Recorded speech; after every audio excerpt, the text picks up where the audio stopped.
Solid state के first lecture में हम लोगों ने क्रिस्टलाइन और एमॉर्फस सॉलिड का क्लासिफिकेशन कर लिया था और इस लेक्चर में हम लोगों को क्लासिफिकेशन करना है सॉलिड का on the basis of molecular force of attraction. Solids के मॉलिक्यूल्स के बीच में जो फोर्स ऑफ अट्रैक्शन है उसके बेसिस पे हम लोग क्लासिफिकेशन करेंगे। तो अभी तक हम लोग क्रिस्टलाइन और एमॉर्फस का क्लासिफिकेशन कर रहे थे और मॉलिक्यूलर फोर्स ऑफ अट्रैक्शन के बेसिस पे हम लोग जो क्लासिफिकेशन करेंगे वो जनरली क्रिस्टलाइन सॉलिड्स ही होंगे, सब उनका डिफरेंट पार्ट में क्लासिफिकेशन किया गया है। तो आप लोग हेडिंग चाहे तो लिख सकते हैं classification of crystalline solid, classification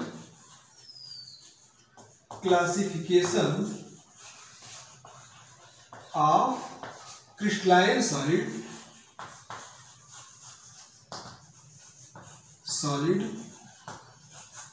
crystalline solid का क्लासिफिकेशन करें किस बेसिस पे? On the basis of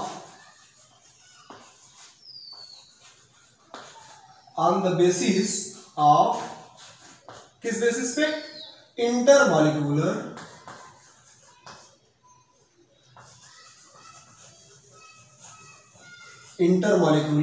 attraction. Intermolecular attraction के बेसिस पे हम लोग सॉलिड का क्लासिफिकेशन करेंगे। क्लियर ना? तो अब इंटरमॉलिक्यूलर अट्रैक्शन के बेसिस पे जो फर्स्ट क्लासिफिकेशन हो जाएगा वो हो जाएगा हमारा आयनिक सॉलिड। आयनिक सॉलिड में क्या क्या हो जाएगा? जो पॉपुलर एग्जांपल है आप लोग जानते ही हैं, NaCl हो जाएगा आपका। NaCl एक आयनिक सॉलिड है। कैल्शियम क्लोराइड हो जाएगा CaCl2, बेरियम क्लोराइड हो जाएगा BaCl2। इस तरीके के जो सॉलिड्स होंगे, बेरियम सल्फेट हो जाएगा। ये सब जो सॉलिड्स हैं उसको हम लोग क्या बोलेंगे? आयनिक सॉलिड। आप लोगों को पता है इसके बीच में आयनिक बॉन्ड्स बने होते हैं। आयनिक बॉन्ड के बारे में आप लोग क्लास 11th में अच्छे से पढ़े हुए हैं। तो जहां पे सॉलिड मॉलिक्यूल्स का फॉर्मेशन एटम के आयनिक बॉन्ड से जुड़ने से होता है उसको हम लोग बोलते हैं आयनिक सॉलिड। सेकेंड हमारा क्लासिफिकेशन क्या हो जाएगा? Covalent solid.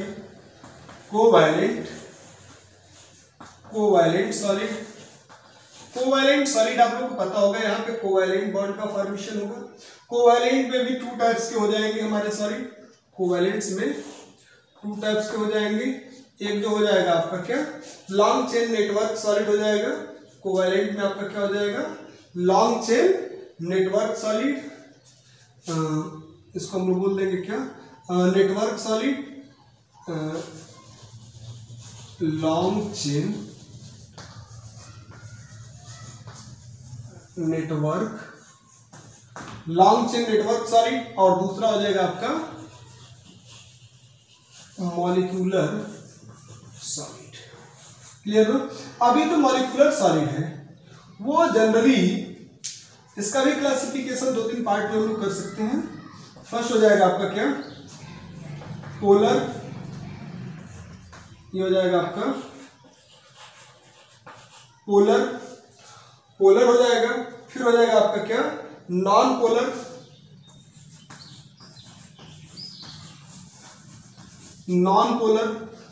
एक हो जाएगा पोलर सॉलिड और एक हो जाएगा आपका नॉन पोलर सॉलिड। और एक हो जाएगा आपका हाइड्रोजन बॉन्डिंग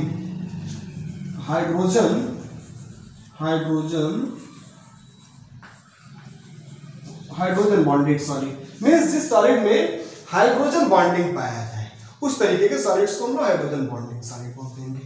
अब एक नॉन पोलर सॉलिड क्या होता है? जैसे मान लीजिए CO2 हो गया, कार्बन डाइऑक्साइड, यानी पोलर और नॉन पोलर आप लोगों ने पढ़ लिया है। H2 हो गया, CO2 हो गया, ये सब जो सॉलिड्स होंगे वो क्या हो जाएंगे? आपके नॉन पोलर सॉलिड हो जाएंगे। पोलर में क्या हो जाएगा? HCl है। जनरली तो गैसेस स्टेट में पाए जाते हैं। आप लोग को ये भी पता होगा CO2 को हम लोग क्या बोलते हैं? सॉलिड स्टेट में ड्राई आइस बोला जाता है। और ये आपका HCl हो गया, HCl। उसके अलावा आपका SO2 हो गया, SO2, NH3। इस तरीके के जो मॉलिक्यूल्स होंगे उसको हम लोग बोलेंगे क्या? पोलर। और इसको जब फ्रीज करेंगे, कोल्ड करेंगे, ठंडा करेंगे तो ये सॉलिड स्टेट में आ जाएगा, जिसको हम लोग बोलेंगे पोलर क्रिस्टलाइन सॉलिड। और यहाँ पे हाइड्रोजन बॉन्डिंग, इसका एग्जांपल हो जाएगा आपका क्या, H2O। तो ये 3 तरीके के आपके क्लासिफिकेशन हो गया मॉलिक्यूलर सॉलिड का। अब यहाँ पे लॉन्ग चेन में आपका हो जाएगा डायमंड हो जाएगा, ग्रेफाइट हो जाएगा। इस तरीके के जो सॉलिड्स पाए जाते हैं जिसमें एक एटम दूसरे एटम से क्या होता है, काफी लॉन्ग चेन में जुड़ा हुआ होता है, तो उसको हम लोग बोल देते हैं बेसिकली क्या, लॉन्ग चेन नेटवर्क सॉलिड। इसका भी एग्जांपल हम लोग लिख सकते हैं क्या, डायमंड और ग्रेफाइट। बेसिक 2 एग्जांपल इसका भी ले लेते हैं हम लोग, लॉन्ग चेन और शॉर्ट चेन। अब इसके अलावा आपका जो तीसरा होगा सॉलिड, उसको हम लोग बोलेंगे metallic solid. Metallic solid, metallic solid इसलिए बोलेंगे, ये मेटल्स होंगे सब, और इसके बीच में जो बॉन्ड पाया जाएगा उस बॉन्ड को भी हम लोग क्या बोलेंगे, मेटालिक बॉन्ड। ये सॉलिड जुड़े होते हैं दूसरे से कैसे, मेटालिक बॉन्ड से, मेटालिक बॉन्ड से जुड़े हुए होते हैं। बात समझ में आ गया आप लोगों की। तो ये इस तरीके से क्रिस्टलाइन सॉलिड का क्लासिफिकेशन है। इसका एग्जांपल अगर हम लेना चाहें तो सिंपल ले लेंगे, Fe ले लेंगे, Cu ले लेंगे, जिंक ले लेंगे, जितने भी मेटल्स हैं उन सभी को हम यहाँ पे मेटालिक सॉलिड बोल सकते हैं। इतने में किसी को कोई कंफ्यूजन होगा तो आप लोग कमेंट बॉक्स में जरूर एक बार बताइएगा। अब इस लेक्चर में हम थोड़ा सा डिस्कस कर लेंगे मेटालिक बॉन्ड के बारे में, क्योंकि आयनिक बॉन्ड और कोवैलेंट बॉन्ड तो बेसिकली आप लोग जानते हैं। चलिए 60 में इस पे भी हम लोग डिस्कस करते चलेंगे।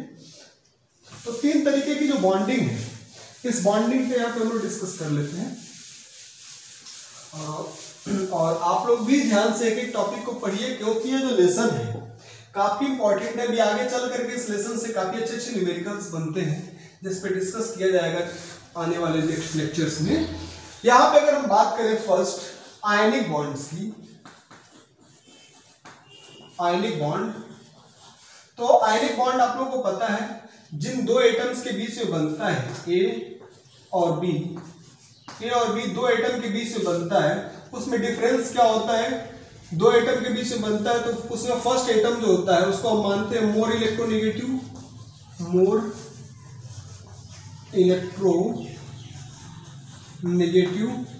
और सेकेंड जो होता है वो क्या हो जाता है, very less electronegative, very less electronegative. यानी आप इतना जानते हैं कि 2 एटम आयनिक बॉन्ड तभी बनाएंगे जब दोनों के इलेक्ट्रोनेगेटिविटी के बीच का जो गैप है वो काफी अधिक होगा। तो जो एटम लेस इलेक्ट्रोनेगेटिव होगा वो एटम क्या करेगा, अपना इलेक्ट्रॉन लूज करेगा। जैसे मान लीजिए सपोज करिए कि यह ए एक मेटल है जिसकी इलेक्ट्रोनेगेटिविटी बहुत कम है। जनरली जो लो इलेक्ट्रोनेगेटिव एटम होते हैं वो मेटल ही होते हैं, लेकिन हम ऐसा नहीं कर सकते कि हर जगह वो मेटल ही होंगे। कई जगहों पे ऐसे एग्जांपल्स हैं जहां पे ग्रुप ऑफ एटम होते हैं, कुछ ग्रुप होता है वो डोनर का काम कर जाता है और आयनिक बॉन्ड वहां पे बन जाता है, लेकिन जनरली ये मेटल्स लिए जाते हैं। तो अगर यह ए मेटल है, वेरी लेस इलेक्ट्रोनेगेटिव है, तो वो क्या करेगा, इजिली अपना इलेक्ट्रॉन लूज कर देगा। यानी ए क्या करता है, अपना इलेक्ट्रॉन लूज करता है और कन्वर्ट हो जाता है An प्लस n इलेक्ट्रॉन। ये जो मेटल है वो क्या करता है, अपना इलेक्ट्रॉन लूज करता है। क्लियर ना। अब दूसरा जो है वो हाई इलेक्ट्रोनेगेटिव है। दूसरा क्या है आपका, हाई इलेक्ट्रोनेगेटिव है। तो हाई इलेक्ट्रोनेगेटिव है तो वो क्या करता है, बी, वो इस इलेक्ट्रॉन को गेन करता है, B प्लस n इलेक्ट्रॉन, और वह कन्वर्ट हो जाता है B माइनस में। Clear, Bn minus. अब यहां पे क्या होगा, An प्लस और Bn माइनस एक दूसरे के आसपास होंगे।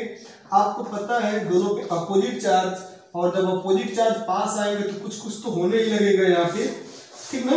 तो यहाँ पे एक इलेक्ट्रोस्टैटिक अट्रैक्शन फोर्स लगने लगता है दोनों के बीच में। ये पॉजिटिव आयन और ये नेगेटिव आयन, इनके बीच में एक इलेक्ट्रोस्टैटिक अट्रैक्शन फोर्स लगने लगता है ना। इसको हम लोग बोलते हैं क्या, electrostatic attraction force, electrostatic attraction. और इसी इलेक्ट्रोस्टैटिक अट्रैक्शन को हम लोग नाम देते हैं क्या, आयनिक बॉन्ड। क्या नाम देंगे हम लोग, आयनिक बॉन्ड।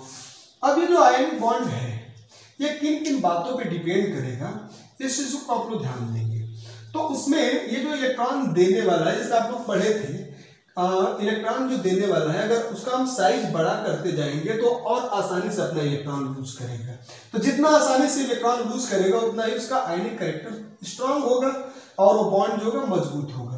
तो दो तीन बातों पे डिपेंड करेगा। अगर इसका साइज बड़ा होता जाएगा, इसका साइज बड़ा होता जाएगा तो आयनिक बॉन्ड जो है उसकी स्ट्रेंथ बढ़ती जाएगी। और दूसरी बात हम बता दें, आयनिक कैरेक्टर बढ़ता जाएगा। दूसरी बात, जितना अधिक इलेक्ट्रॉन लूज करेगा उतना अधिक बॉन्ड मजबूत होता जाएगा। बात समझा गया आप लोग की? इन चीजों पे आप लोग ध्यान देंगे। क्लियर? हम उम्मीद करते हैं कि आयनिक बॉन्ड कैरेक्टर आप लोग समझ गए होंगे। फिलहाल आप लोग क्लास 11th में इसको डिटेल में पढ़े हैं। केमिकल बॉन्डिंग जब स्टार्ट करेंगे क्लास 11th की तो उसमें एक बार फिर से इस पे हम लोग काफी डिटेल में डिस्कस करेंगे। फिर अगर हम बात कर लें कोवैलेंट बॉन्ड की, कोवैलेंट बॉन्ड, हालांकि आयनिक बॉन्ड, कोवैलेंट बॉन्ड, आयनिक कैरेक्टर, कोवैलेंट कैरेक्टर से रिलेटेड फजांस रूल, इन सारी चीजों पे क्लास 11th में डिस्कस किया गया है। तो कोवैलेंट बॉन्ड में क्या होता है कि अगर ए और बी है या ए ही है तो यहाँ पे इलेक्ट्रोनेगेटिविटी जो होता है वो दोनों की लगभग क्या होती है, सेम होती है। Approx electronegativity of both atoms are similar, same electronegativity वाले होते हैं। तो यहाँ पे इलेक्ट्रोनेगेटिविटी जब सेम होगी तो कोई इलेक्ट्रॉन देगा नहीं, कोई इलेक्ट्रॉन लेगा नहीं। ये क्या करते हैं, इलेक्ट्रॉन की शेयरिंग करते हैं। क्या करते हैं, इलेक्ट्रॉन की शेयरिंग करते हैं। जैसे आप लोग पढ़े हैं ए और बी, यहाँ पे इलेक्ट्रॉन की शेयरिंग हो जाएगी। कैसे होती है, क्या होती है, उन सभी चीजों के बारे में वहां पे डिस्कस किया गया है। बस आप समझ लो इलेक्ट्रॉन की शेयरिंग हो जाएगी, ये बॉन्ड बन जाएगा। इसको हम लोग बोलेंगे क्या, कोवैलेंट बॉन्ड। मींस जनरली आप जान जाएंगे covalent bond formed by the sharing of electron लिख सकते हैं, इलेक्ट्रॉन्स लिख सकते हैं, क्योंकि एक, दो या तीन, मैक्सिमम 3 इलेक्ट्रॉन की शेयरिंग हो सकती है दो एटम के बीच में, शेयरिंग ऑफ इलेक्ट्रॉन्स। क्लियर ना? अब ये आप बात याद रखना कि इलेक्ट्रॉन की शेयरिंग तभी होती है जब एटम की जो इलेक्ट्रोनेगेटिविटी है वो अप्रॉक्सीमेटली सेम हो, तभी। बहुत अधिक गैप होगा तो फिर वहां पे जो बॉन्ड बन जाएगा वो क्या हो जाएगा, आयनिक बॉन्ड। और फिर हम लोग लास्ट डिस्कस कर लेते हैं क्या, metallic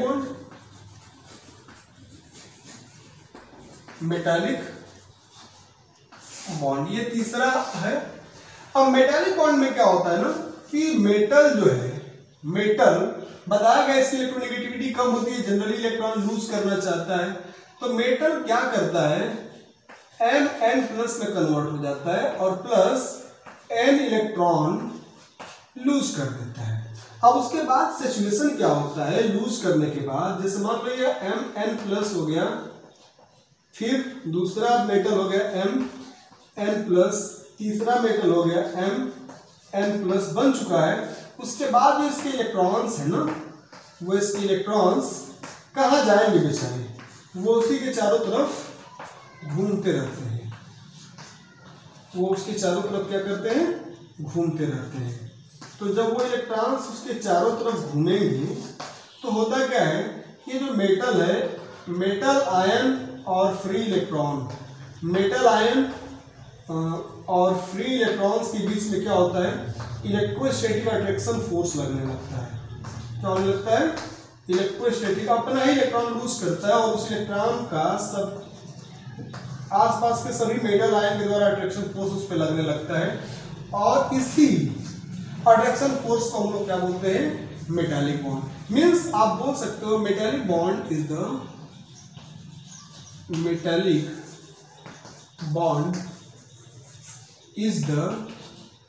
the force of attraction, इसको इलेक्ट्रोस्टैटिक फोर्स ऑफ अट्रैक्शन बोलते हैं ना, electrostatic force of attraction between किसके किसके बीच में लग रहा है, मेटल आयंस, मेटल कैटायंस भी लिख सकते हैं ना, metal ion and free electron, free electrons. ये जो मेटालिक बॉन्ड होता है वह फोर्स ऑफ अट्रैक्शन होता है किसके किसके बीच में, मेटल आयंस और फ्री इलेक्ट्रॉन्स। फ्री इलेक्ट्रॉन्स आता कहां से है, उसी मेटल के सरफेस से निकला हुआ होता है। इतनी बात क्लियर हो गई ना। तो अब इसके आगे हम लोग क्रिस्टल लाइटिंग से उससे रिलेटेड टर्म्स के बारे में नेक्स्ट लेक्चर में डिस्कस करेंगे।